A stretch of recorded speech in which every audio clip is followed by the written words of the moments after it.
Good morning, September 27th. Kneading the knee.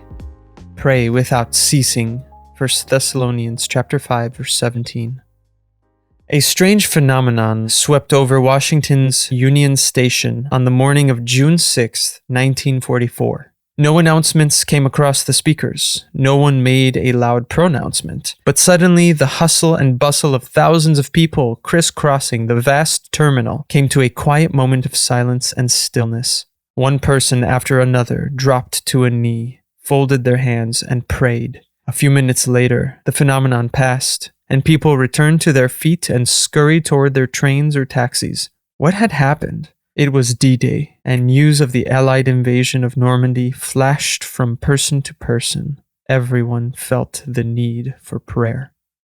You may see football players dropping to their knees in prayer at the end of a game. Many biblical figures knelt when they prayed. Not always, but sometimes. And kneeling is a godly habit that represents our reverence to the Lord. But whether we're kneeling literally or figuratively, our hearts should always be in an attitude of prayer. We can pray at all times, even amid the hustle and bustle of life, even now. Prayer isn't limited to a slot in our schedule. It's living in the Lord's presence and being open to Him. Sherry Fuller.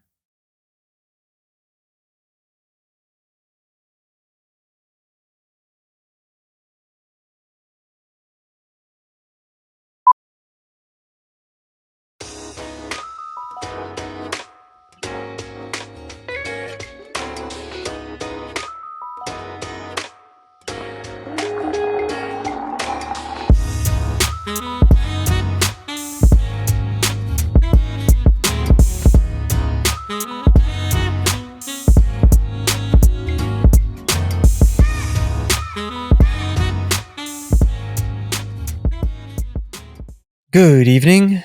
To know the will of God. How pertinent to the one from yesterday. May the God of peace equip you with everything good for doing His will. Hebrews chapter 13, verses 20 and 21.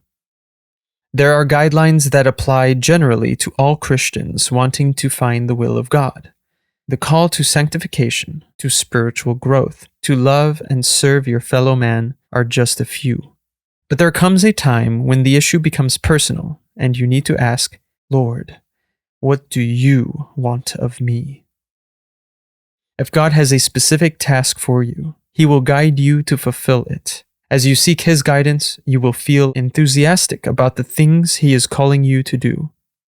This enthusiasm is important, as it will help you to discern the will of God. You will be inspired by new creative ideas and methods for effective service that will unexpectedly fill your thoughts.